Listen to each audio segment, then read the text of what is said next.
Okay, everyone, thank you so much for attending this first workshop for 2026. And today is on conversation analysis. And before we begin, I'd like to acknowledge and pay respect to the traditional owners of the land on which you meet. So wherever you are, and it is upon the ancestral lands that we are in today. As we share our own knowledge, teaching, learning, and research practices across countries, may we also pay respect to the knowledge embedded forever within Aboriginal custodianship of country. So thank you everyone for the exciting day today. And of course, Carsten, Professor Carsten Roever from the University of Melbourne, who has kindly agreed to be the first presenter to run this workshop for ALAA members. And of course, we extended the invitation to ALANS and LTANS members as well.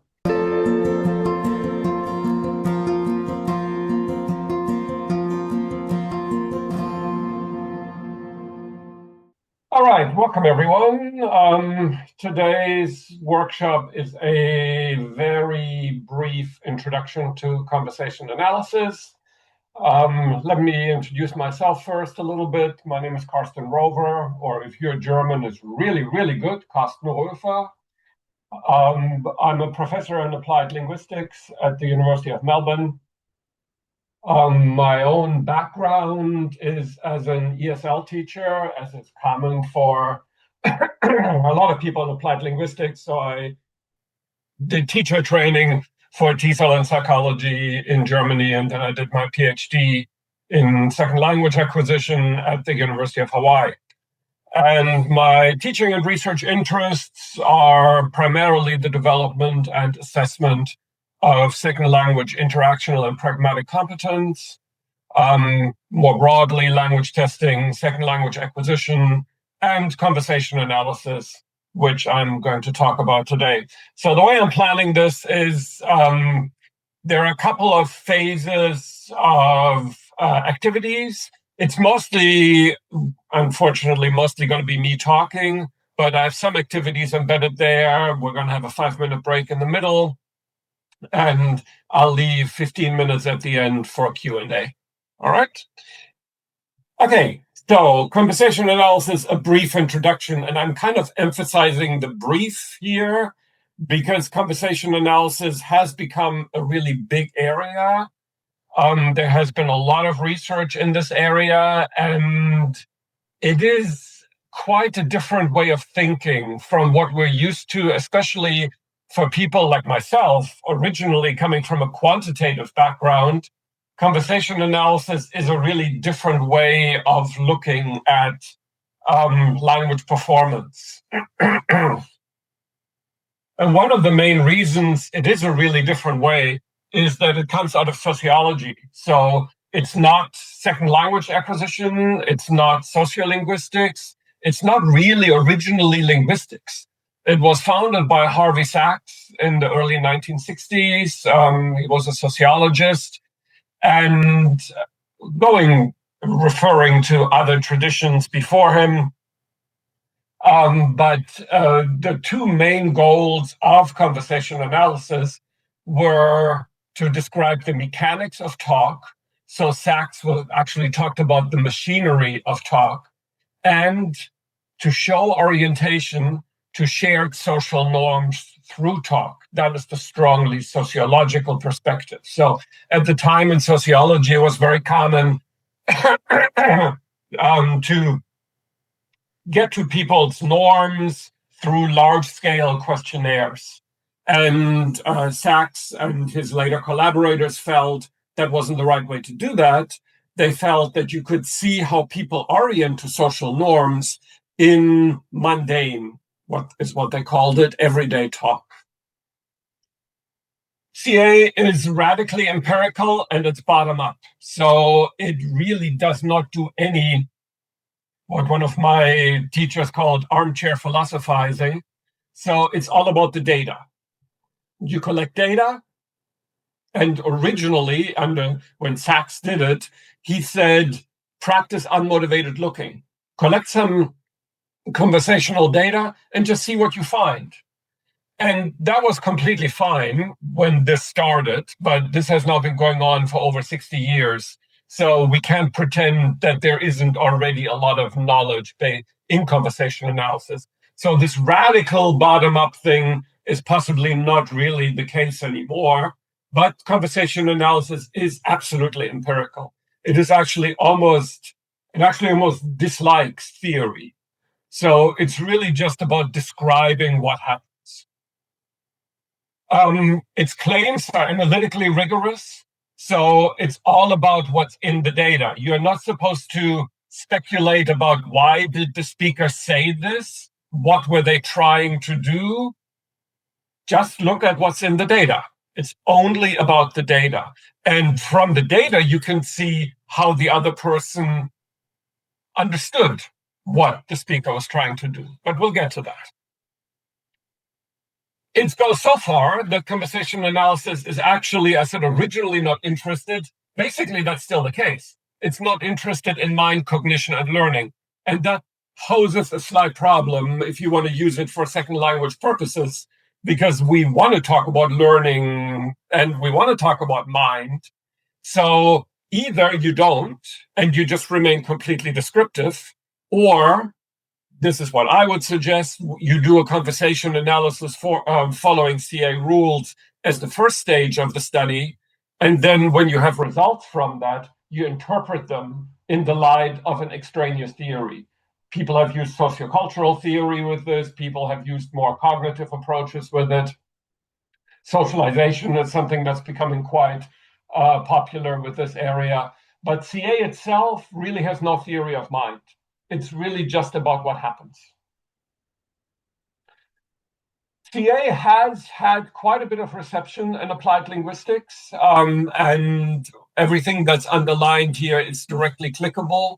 So in SLA, the big area nowadays is learning in the wild, language learning in the wild. So how people learn language just through interaction. Skilson is a big name there. Grammar as an interactional resource. So how does grammar actually function for interactional purposes? A really nice study about this is Nguyen and Malabarba 2025. In language teaching, it has looked at classroom interaction, so how language classrooms function. That's the Cert and Waring paper. But some work is starting now on how CA could be used for teaching interactional skills. A big area in second language studies where CA is very prominent is interactional competence. So the development and assessment of interactional competence. And a very good paper on assessment, encyclopedia paper is by David Dye and Scott Miamari and Simona Pekarik-Doler. And that's Simona Pekarik-Doler here on the upper right, wrote a summary chapter about IC. And research on IC is very much CA-based. For assessment, CA has been used in terms of IC, but it's also been used to investigate and critique speaking tests quite early on. Even 1983, Van Leer had a paper about this. And to understand radar cognition, and there's a book here, Sandquist and Sandlund, two big names in that area. AI, of course, a growing area. CA is useful there to look at human-machine interaction, and Iguchi et al. Have a paper. And there's even some work on CA for social justice, a paper that's just online by Tadic 2026. So let me, sorry, don't know what's wrong with my voice today, but it'll work. Analytic principles, I'll talk about a little bit in the next slide. Then we'll talk about some of the key concepts in CA, turn-taking, repair, adjacency, sequence organization, preference organization, and topic management if we have time. I may have to cut that one. But the key question in CA is, how do interlocutors, so people talking to each other, achieve mutual understanding, also known as intersubjectivity? How does it work that two people achieve understanding? And CA would say that happens through linguistic means, so the formatting of social actions, and it happens through sequential means, how actions are organized as sequences. Social actions, and this is anything you do with language. This includes greetings, it includes requests, it includes story openings, but you can seize language as a tool for action. So social actions from a CA perspective are done as turns.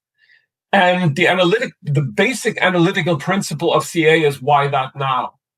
So, and the question here is, what does an action accomplish? The why is really not about what was the speaker thinking. What was the speaker trying to do? We don't know that. You have no way of looking into the speaker's head. Neither does the interlocutor. Neither does the person they were speaking to. But still, they both made it work. So what is the mechanics of making it work? And there's two main ways of getting at why that now, what a social action accomplishes. One is called the next turn proof procedure. So how a recipient takes the action that you do, and I will illustrate that in a second. And the other one is the analyst's own members' knowledge, because the analyst also understands what's going on, and they will have an intuition as to what it looks like. Ideally, you would be able to combine the two and show that the data itself support your interpretation that you come up with based on your analyst's knowledge. And as I said, it's not about speakers' intentions. It's about observable actions and what they do. And this is really hard, especially I came from pragmatics, speech act pragmatics, when I started learning CA. And I felt like I was, sort of fighting with both hands tied behind my back. You were just not allowed to say a lot of things. But when you understand what CA does, it does make a lot of sense. And this has sometimes been called methods and their men. It's not about what are people intending to do with a tool, but rather what do the tools do. So here's an example. I don't know if you cannot hear the audio, please give me a sign, wave in the camera or something. I'm going to start the audio now.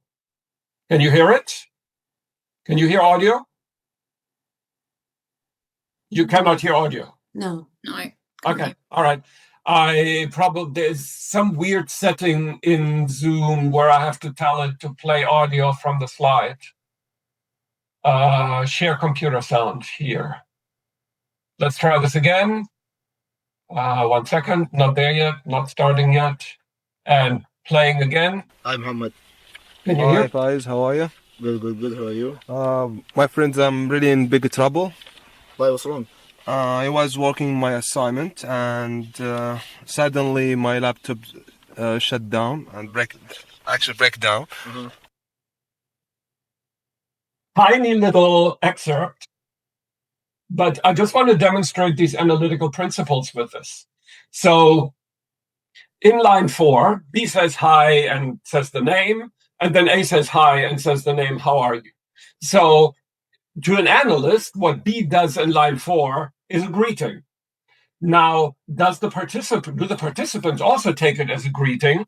And yeah, they do, because in line 5, A responds with another greeting, and then says, how are you, which is a ritual inquiry. Does that function? Does it accomplish the action of being a ritual inquiry? Yes, it does, because in line 6, B says good. So this is a typical way. You respond to a how are you in English. You don't, like you might do in German, for example, elaborate in epic detail on how you're feeling. You just say good. And he repeats it a few times, and then he does what looks like a ritual inquiry. Does it function as a ritual inquiry? Actually, no. Because in line 7, A says, oh, my friend, I'm really in big trouble. So A took the how are you in line 6 as an actual inquiry of what's going on. So it doesn't respond with the standard I'm fine, I'm good, or whatever, but actually now starts what in CA is called a troubles telling. And what do we conclude from that? We don't conclude anything from that. We don't conclude that A's English isn't good enough, so he didn't understand that he's supposed to say fine. Probably his English is good enough, and he fully intentionally did this to actually start the main part of this conversation. But this, in line 6, what we have is an inquiry, but it's not taken as a ritual inquiry. It's not used by A in line 7 as a ritual inquiry, but as a way to open a troubles telling. Then in line 8, B says, why, what's wrong? And this confirms that line 7 can be interpreted as the opening of a troubles telling, because in the opening of a troubles telling, or the opening of any story, the first line, the first utterance, is a preview of what's coming. I'm not going to tell you a happy story. I'm going to tell you about my troubles. But it is also a bid for the floor. Because in line 8, B could have said, oh, I'm so sorry to hear that, but I'm really busy right now. Let's talk later.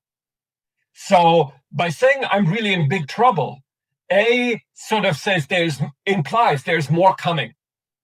And by B saying why, what's wrong, B is opening up the floor for A to actually start the troubles telling in detail. And that's what A does. I was working my assignment suddenly and my laptop shut down. So what we have here is a very simple little conversation that, to an innocent observer looks totally normal and everyday, but there's a lot going on in terms of how these things work below the surface. Hi, Muhammad. So let's start looking at some of the key concepts in CA, starting with turn taking. Conversations consist of turns. So turns are the fundamental unit of analysis in CA.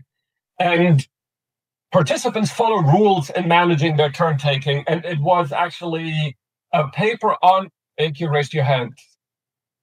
Yes, I What's did, up? Carsten. Before this one, I just thought also with the conversation between A and B, but of course we don't understand what's going on in their mind. But I think we probably need to know a bit more about what the extent of their relationship, because if you are a stranger to that person, you probably don't want to say that you have trouble with your computer, right? I mean, Yes, but they did. So yes, I didn't embed it in a scenario. I will actually show you the scenario later. okay. So these are two people, these are friends, two people that know each other. Yes.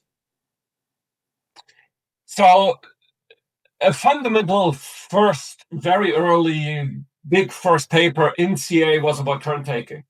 And the interest why CA likes turn taking so much is that it's so orderly. So turn taking is actually a very orderly activity.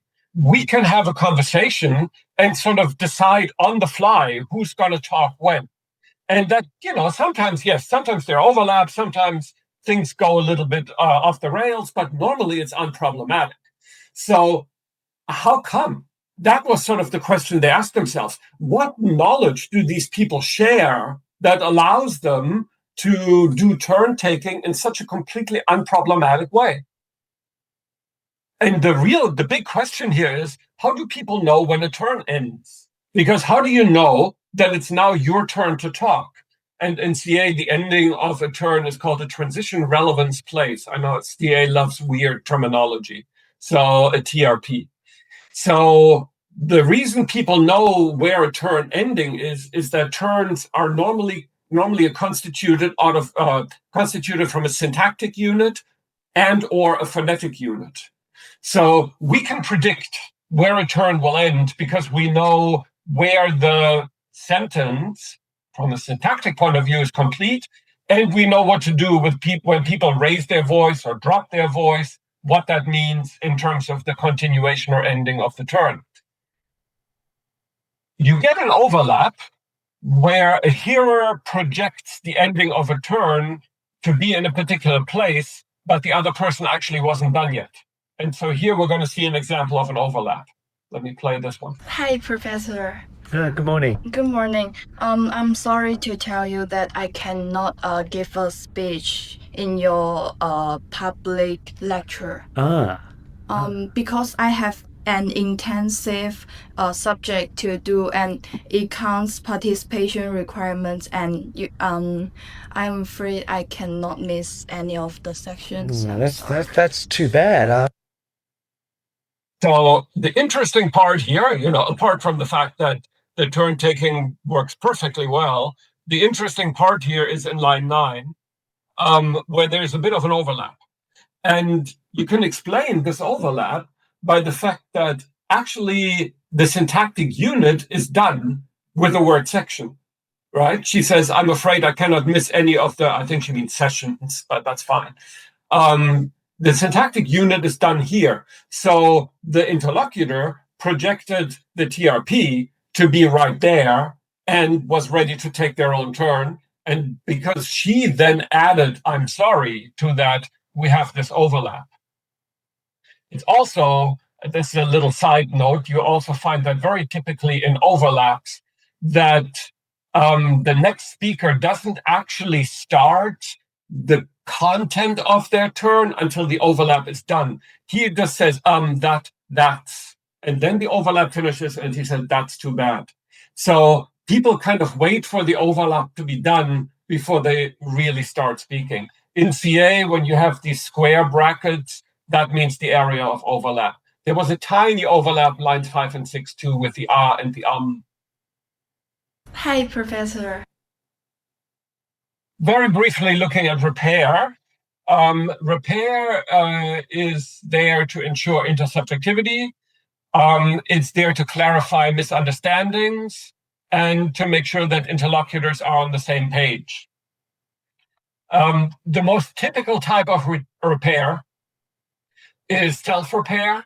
And I don't have audio for this, but here Alex says, I just have a little problem with my assignment. So you can pretty much guess that Alex was going to say, I have a problem with my assignment, and then sort of change that as he went.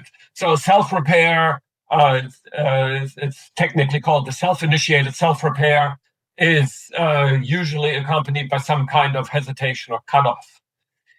Here's another case of repair that's a bit more interactional, where B says, you know where Mr. William is? A says, what? B says, haha. A says, do I know where who? B says, Leo is. A says, no. So A didn't actually know who Mr. Williams refers to, because A doesn't know this person as Mr. Williams. A only knows this person as Leo. But the lines, there's no line numbering here, but the second, third, fourth, and fifth line are actually just repair. Whereas the first line and the last line, they progress the conversation. So when a repair happens, the conversational progress stops.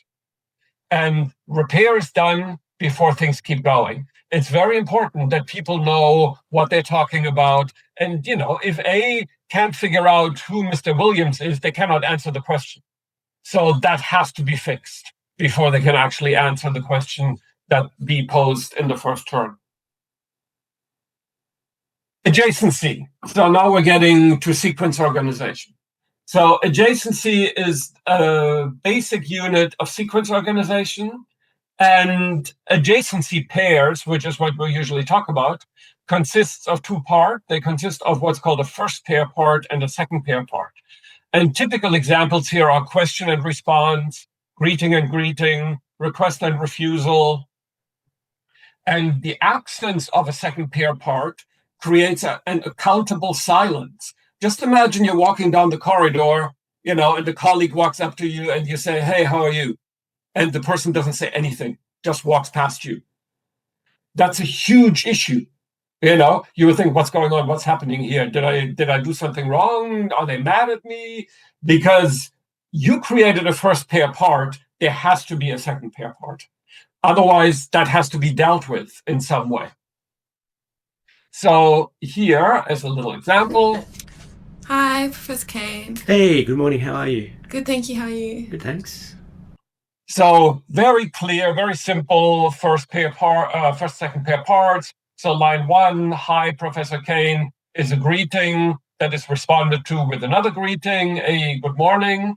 Then how are you? The ritual inquiry is responded to with a standard response, and then with a return ritual inquiry. And again, that is responded to with a standard response. So it's sort of the glue that holds sequences together. Because the moment I create a space for you to talk, that gives you an opportunity to say something. So here comes our first little activity, and it's based on the very first example I showed. This is a role play, so the data is role play data, not natural data. For person A, the role play instruction is that it's 11 p.m. You're working on a term paper that's due tomorrow morning at 9, but your computer just died, and you don't have another one. But luckily, you managed to save your draft on a memory stick that's from 15 years ago. It should be on a cloud nowadays. You probably need another 2 to 3 hours to finish the paper. You don't know anyone else in your suburb except your friend B, who lives in the same apartment building 2 floors below you. So you decide to go to B's place to ask if you can borrow his laptop. This was for a particular reason, a role play that was only with male participants, so his was justified here. Borrow his laptop until tomorrow morning to finish your paper. And then B, it's 11 p.m. You're working on a term paper that's due tomorrow morning at 8. You probably need another 2 to 3 hours to finish the paper. You're quite tired and are working hard, so you can finish your paper soon and go to bed. Now your friend A, who lives in the same building, rings your doorbell. So you can see this is set up as a conflict. You know, A has to ask to borrow the computer, but B actually needs the computer themselves. So we didn't give any further instructions. We didn't say you have to negotiate a solution, but about 90% of the role plays did. 10% didn't negotiate a solution, but most of them came up with some sort of solution. So I'm going to show you, this is quite, well, it runs for about a minute and a half, a role play conversation, which we're going to use for most of the rest of today as well. So it's worth spending a little time with it. And then there's a task. So I'll play this thing for you. It's 2 slides. Yes? Who's there? Yeah, this is Muhammad. Hi, Muhammad. Hi, guys. How are you? Good. How are you? My friends, I'm really in big trouble. Why, what's wrong? I was working my assignment, and suddenly my laptop shut down and break down. Mm-hmm. And I didn't have any choice. I just would like to use your laptop to finish my assignment if you are free and you don't have anything to do. I'm really sorry, Muhammad. I'm really sorry because I have an assignment due tomorrow at 8 o'clock in the morning. It's already midnight now, and I still have another 2-3 hours to finish my assignment. And I'm really tired, and I have to send it in tomorrow. Like, I have to submit it tomorrow, man. Okay, So I'm really and I'm really tired, and I have to send it in tomorrow. Like, I have to submit it tomorrow, man. Okay, So I'm really sorry. Okay, that's me. If you could come back within 4 hours, maybe, because probably I will finish within 2 or 3 hours. So come back after 4 hours. I think. Then you can have the laptop if you want. Okay, but I think also I need 2-3 hours at my submissions due to 9 a.m. So that means I can't do it. Oh, sorry, I don't know why it cut off. Anyway, they continue negotiating. For what we need now, we just need the first part. So in lines 1 to 25, please look for adjacency pairs, look for instances of repair, and look for any cases of overlap and why it might occur. So that's only this slide. Do you have the slides? Sorry, Ake, did you make slides available? Okay, then I'll just leave the slide up. That's fine. And you can just look at the slide here and maybe take some notes of where you see adjacency, repair, and overlap. Carsten, maybe if you could put the task into the chat. And so Yes. Yeah, of course. Yeah. Hi, Carsten. May I disrupt? Yeah.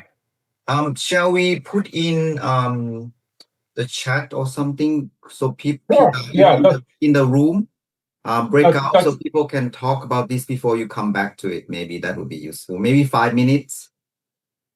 so you want to do breakout rooms? Yeah, would that be okay? I think it would be useful for It would be okay, of course. yeah, we do it like 5 minutes or something, then we'll come back. Yeah. Maybe that would be useful. Okay. So we'll just organize the breakout room. Yeah, could you do that? Yeah. Yeah, I would do that. Yeah. So at the moment, I will make 5.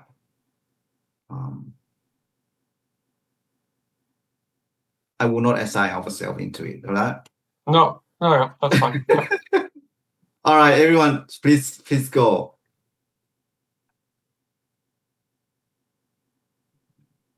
Okay, we have everyone back. So let's start with, I think the first thing I asked about was adjacency pairs, right? Yeah. Where do we see adjacency pairs in this conversation? I can have a go. Please. Hi, everyone. This is Zena here. So we said this one in lines 2 and 3, this summons and question. So who's there? Yeah.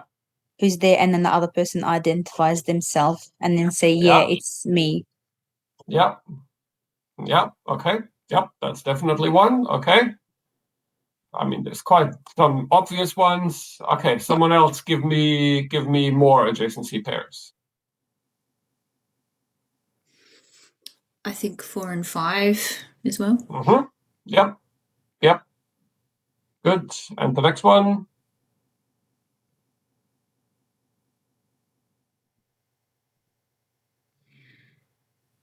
The next one? 5 and 6. 5 and 6, yes. And then? 14 and 17, maybe. A request and a refusal. Yes, exactly. 14, 17. That's a bit harder to see if you don't have much practice with this because it's not a question, but it is still an adjacency pair. So when A makes the request for the laptop in line 14, B has to do something about it. So the first pair part projects a second pair part. Mm-hmm. Anything else? 7 and 8 as well? Yes. Yes. Kind of an inquiry, like why, what's wrong, like an announcement, inquiry. So 7 and 8. I mean, 7 is an opener for troubles telling, and yes, you could see that as then necessitating a response, especially with regard to giving the floor. You know, so it can be followed either by a go-ahead signal, which is here in line 8, or by a blocker. If B doesn't say anything, though, A might just continue. Whereas with how are you, if the other person doesn't say anything, it kind of stops the conversation. That's very weird. That needs to be dealt with. This one, line 7 to 8, it's a weaker type of adjacency. So adjacency comes kind of on a continuum. There's strong adjacency where you have a very much an accountable silence if there is no response, and then weaker adjacency where you don't necessarily have to respond. But, in reality, in 98% of cases, line 7, 8, there's definitely a first and a second pair part, yeah. Carsten, to that point, our group, we had a question about what was going on between lines 9 and 13. Would you say that that's that weaker adjacency pair between asking what's wrong and him trying to explain it, but not actually explaining what the problem is? No. We were just not quite sure what was happening in 9 and 13. Yeah. We will look later at what's happening there, but just to give you a preview, he's providing background for the upcoming request. So this is what's called a pre-expansion. So the actual request is in line 14, but in reality, you don't just jump in and make your request. You give them reasons for why you're going to say that. And that's what's happening between lines 9 and 13. But we'll get to that. Okay, good. I think we've caught most of the adjacency here. Do we have instances of repair?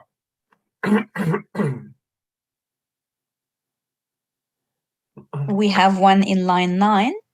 Mm-hmm. Yeah.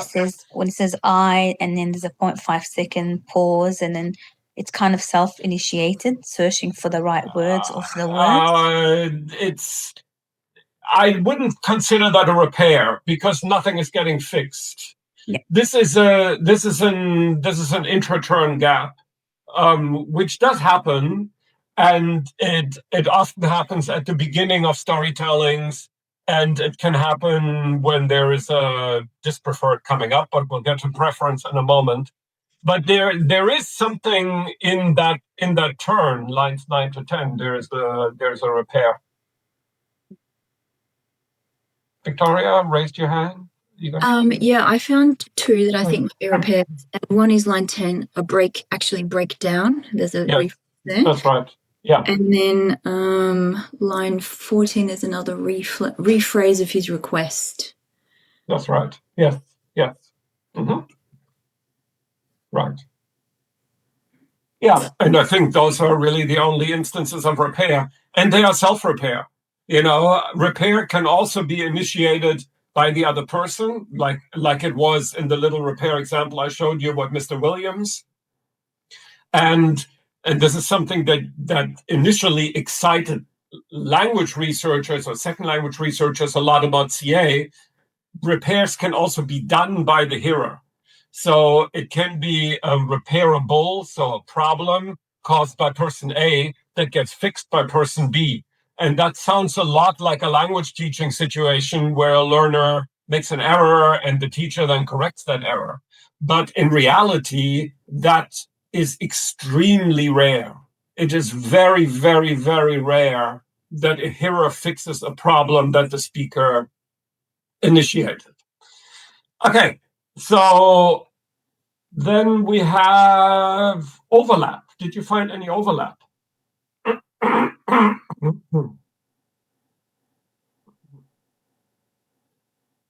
Just 19 and 20, and then 21 and 22. Yeah, and there really isn't much overlap in this extract. And 1920, the O there is technically overlap because they're speaking at the same time, but really it's more of a listener response. So in CA, they also like to call them receipt tokens. It kind of shows that I'm with you, I got it. And they're also they also tend to be placed at particular transition relevance places. So the O doesn't happen when he says o'clock. The O happens after in the morning. The O doesn't just randomly go before have an assignment. It happens at the end of a unit. And the second O does as well. Still have another 2-3 hours to finish. So yeah, no real overlap, but that is also quite common in conversation. You don't get much overlap in conversation. Okay, any other comments or noticings on this? Things that struck you here? Things that you wanted to ask or talk about? Maybe it's the obvious, the numbers in there, like 0.7. Okay. Sorry, I didn't really explain how transcripts work in CA. So the little numbers are gaps, intra-turn gaps, where there is a person is not speaking for that length of time. The colons are extensions. So line 7, for example, where it says O with 2 colons, that's quite an elongated O. Underlines mean emphasis. Anything else in here that's not typical? So this is a fairly mild CA transcription. CA transcription can look a lot weirder. And there is no really fixed way of doing CA transcription. There's no mandatory way that you have to do it. People generally tend to transcribe these gaps, at least if they're longer than usually 0.3 of a second. They tend to be in there.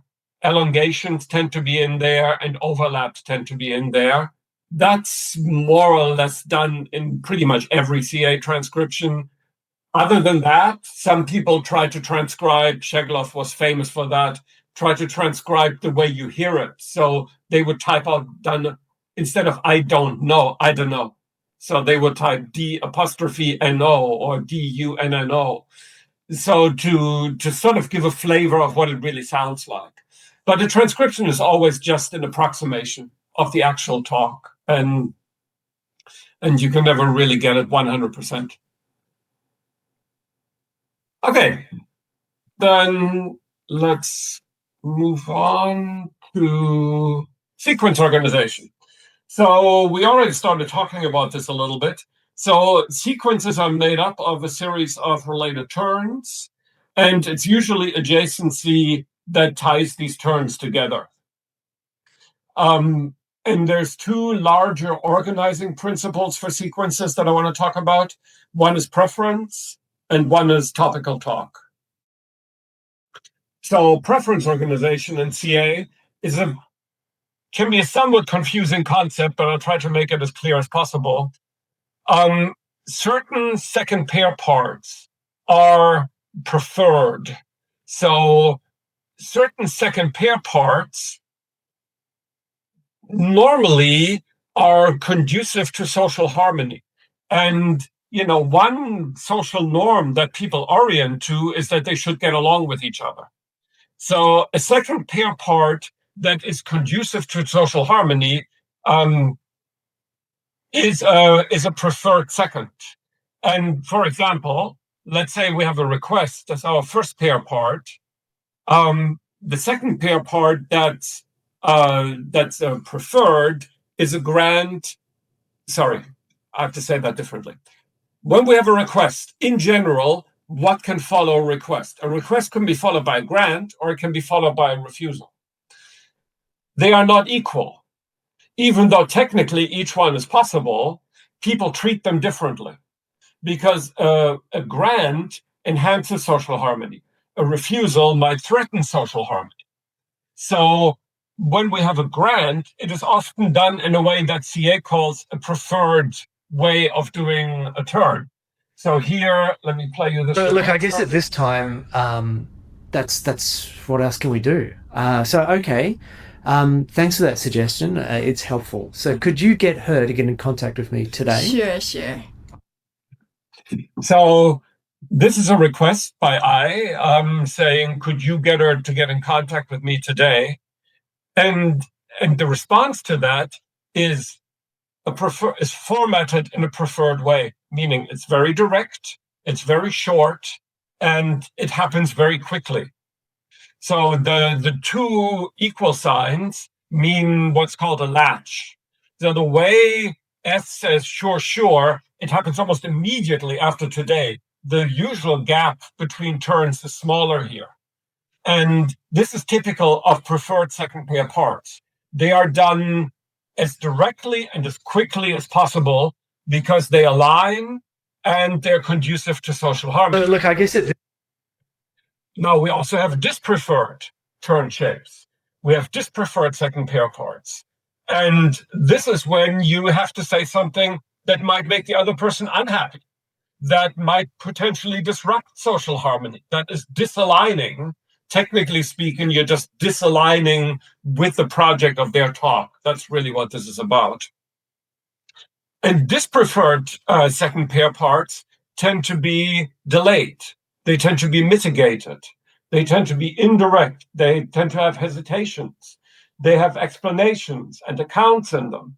So this is the example from just can you, if I just would like to use your laptop to finish my assignment, if you are free and you don't have anything to do. I'm really sorry, Muhammad.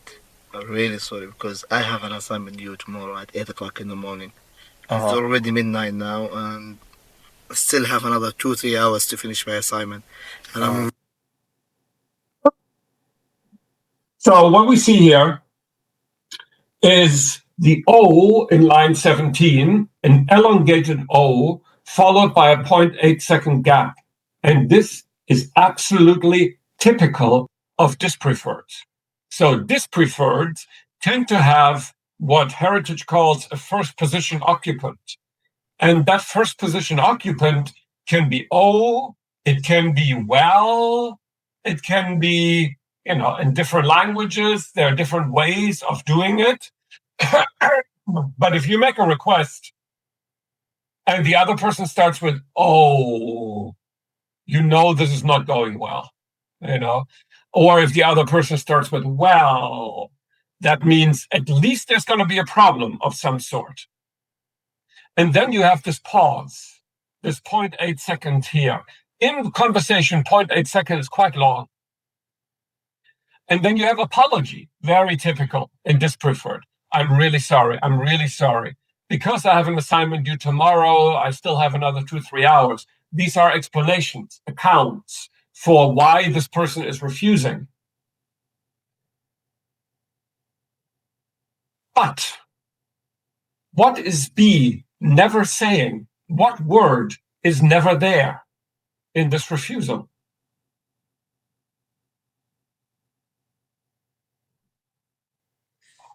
The word no. That's exactly right. People do not say no when they refuse in reality, unless they want to be extremely emphatic. So when I say these generalized things, conversation is not deterministic. People can do what they want. And sometimes people say, no, I will not do that under any circumstances. But then you are taking fully into account that you're threatening social harmony there. And maybe you're looking for a confrontation. But if you are trying to preserve social harmony, advanced learners and native speakers don't usually say no, and not just in English. In other languages, it works quite similarly. Lower level learners will tend to say no because they don't have the linguistic tools to express their refusal in another way. They prefer directness and clarity over alignment with social harmony because they need to be clear. They need to be sure that their message gets across. So I've shown you examples of second pair parts, the second pair of an adjacency pair, the second part of an adjacency pair. Note that first pair parts can also be done as dispreferred. Let me just see here. Yeah. So I'll do this, and then we'll take a little break, and then I'll show you something fun after that. Excellent. You predict my... Yep. So dispreferred first pair parts are typical things like requests or complaints. Because when you make a request, you're sort of not coercing, but, the other person has to go out of their way to make you happy. And if they say no, it could lead to a rupture in the relationship and so on. So requests are always, not always, but are typically made as dispreferred as well. Because if you look at the example here, in line 9, this is what we've been listening to before. In line 9, A says, I was working my assignment, suddenly my laptop shut down. I don't have any other choice. I would like to use your laptop if you're free and you have nothing to do. So the request comes in line 14. The request does not come in line 7. A starts with a troubles telling. A then gives reasons and explanations. And A delays the request as much as possible and then makes the request outright, but even there it's mitigated. Just I would just like to use your laptop, not give me a laptop. I would like to use my laptop, and followed by more explanations and accounts. So the greater wordiness points to a dispreferred. The delay points to a dispreferred. Also in line 14, A's hesitation and not stutter, but cut off at the beginning, if I just would like to this. ungrammatical talk is also quite common of dispreferreds. Just real quick, Carsten, I want to say thanks for taking the time and 2 hours to share your expertise. And thank you, Ake, for organizing this. Pleasure. Yeah, my pleasure. I really enjoy talking about this. I mean, this was a very, very quick introduction to some key concepts of CA. You know, to become good at CA takes a lot of practice, and even seasoned CA people constantly do something that's called a data session, where you meet with other analysts, someone brings data, and you look at it together. It is absolutely amazing what you see and what other people see, the things that stick out to people that you would never even notice. So it's a fairly lengthy process to become really good at this, but it's very interesting. I sort of consider it the grammar of conversation, you know, just like a native speaker is not aware of the grammar of their language, but when you look at it, you see what an intricate system it is. It's the same here. You know, you're not aware that your talk has a structure. People think talk is kind of messy and all over the place, but it's actually very, very orderly. Carsten, do you know if there's any research on that intercoder reliability kind of sessions between CA specialists? No, they don't do that. I would love to be a fly on the wall in one of those sessions. Well, I mean, no, what you mean data sessions? Yeah, the data sessions, yeah. Yeah. Data sessions, I mean, this is usually something that's organized among CA researchers just for their own self-improvement, you might say. We have at Melbourne Uni in Applied Linguistics, we have a CA group, and they meet once a month. And someone brings data, and then they talk about the data. And when you said intercoder, I thought you were going for something else, because it's very interesting that in CA, that is never problematized. The analysis, because CA would probably claim, well, our analysis is so grounded in the data, you always have to prove it from the data that you don't really need an intercoder. But, you know, if you do qualitative research, what people see differs and how people interpret it differs. And of course, the things that you see in books and the stuff that I showed you now, those are all teaching examples. Yeah. You know, they're all really clear and they make a point, and it's nice and easy to see and follow. When you get real world data, it's much messier. And then you're trying to work this out, and you're trying to understand what's happening here. And different people have different views on that. And yeah, CA has like completely ignored that reliability aspect of things. It's kind of interesting. I think that's all we have the time for. Carsten, actually, I have a lot of questions that I'd like to ask you. But because of the limitation, I might invite you for ALAA's newsletter conversation with Carsten Roever on CA or something, live touch version for it. Sure. Yeah, that would be wonderful if you could agree to do that.